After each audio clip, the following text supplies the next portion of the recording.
Hey there, movie lovers. Welcome back to Rocky Watches Movies. Today we're saddling up for a ride through the 1991 comedy classic City Slickers. This film took audiences on a hilarious yet heartfelt journey, blending midlife crises with cowboy adventures in the Wild West. But how much do you really know about what went on behind the scenes? From unexpected casting changes to real-life cowboy training, we're uncovering the fascinating stories that helped make this film a fan favourite. So grab your hats and hold on to the reins as we explore 20 things you never knew about City Slickers. Billy Crystal got the idea for the film while watching a TV show about fantasy vacations. At home, he came across a program featuring a group of middle-aged friends enthusiastically discussing their trip to a scuba diving resort and how it had changed them. Inspired, he quickly outlined the concept for the film and passed the screenwriting duties to Lowell Ganz and Bambaloo Mandel. When Crystal first conceived the idea for City Slickers, he immediately envisioned Jack Palance as the gruff antagonist with a heart of gold.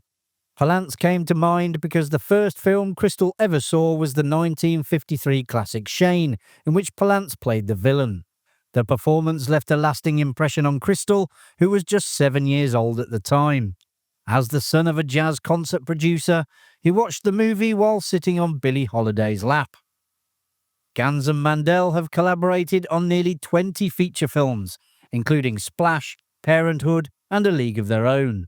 For this film, they did all their research over the phone. While the producers wanted the Oscar-nominated screenwriters to travel to Montana and experience a cattle drive firsthand, they took a different approach.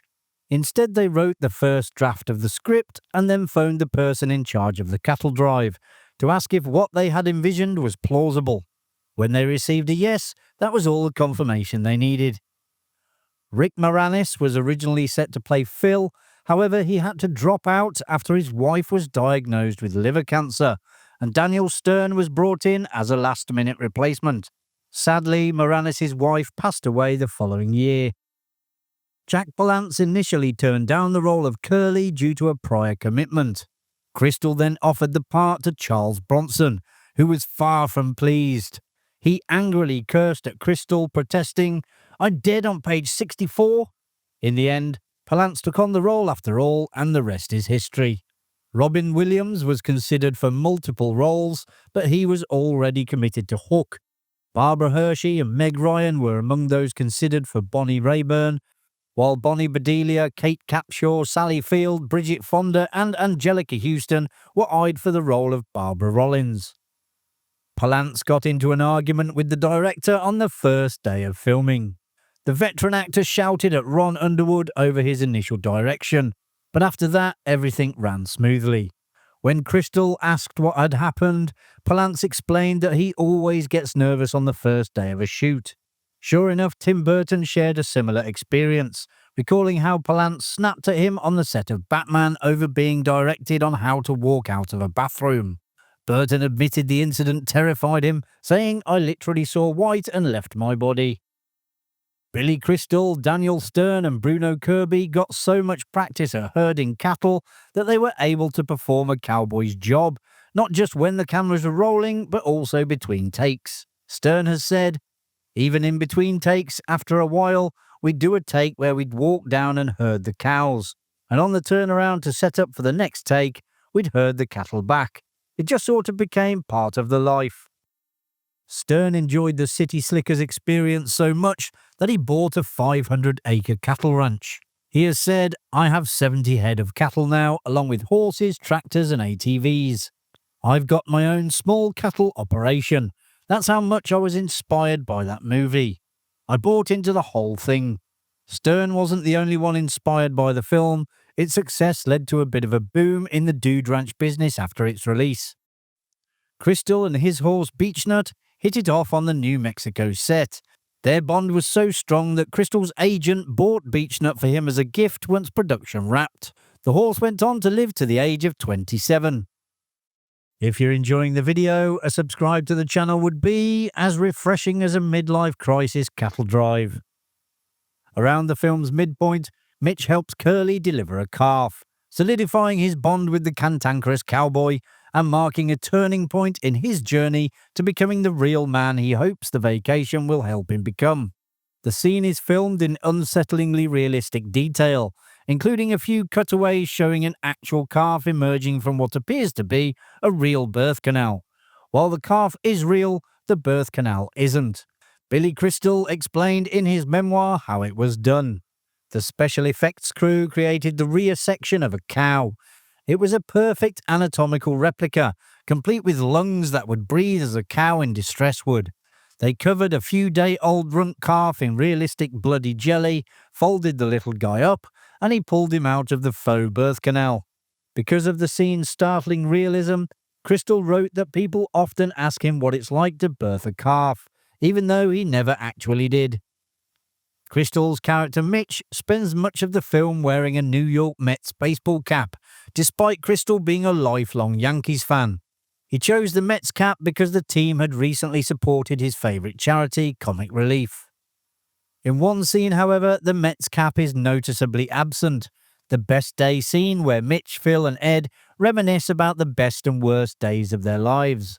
Mitch's story about his best day, attending a game at Yankee Stadium and getting Mickey Mantle to sign his program, is based on Crystal's own experience of his father taking him to his first Yankees game as a kid. "I couldn't do a story about Yankee Stadium and wear that hat," Crystal said.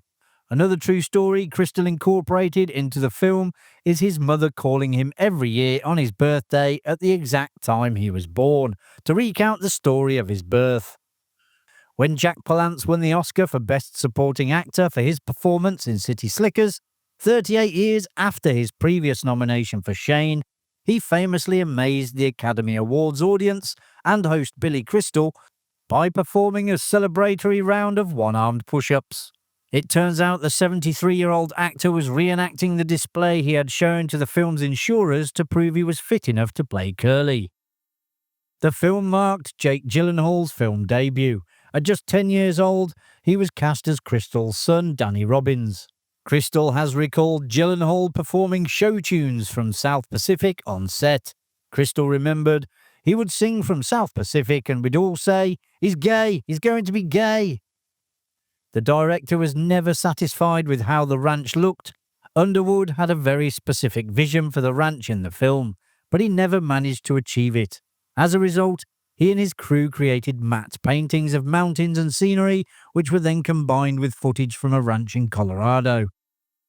Billy Crystal performed all of his own stunts, most notably the scene where he loops the rope around the cattle's head. When Curly whistles, the cow takes off, dragging Mitch behind. Bruno Kirby was allergic to horses.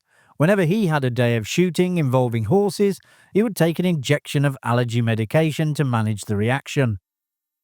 Palance read his own poetry during his downtime.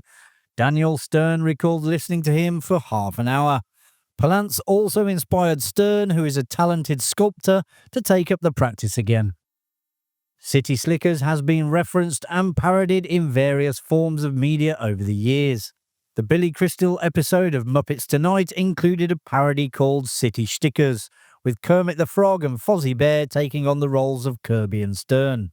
Meanwhile, Funny or Die created a mashup short that blended City Slickers with HBO's 2016 series Westworld, featuring both Billy Crystal and Daniel Stern.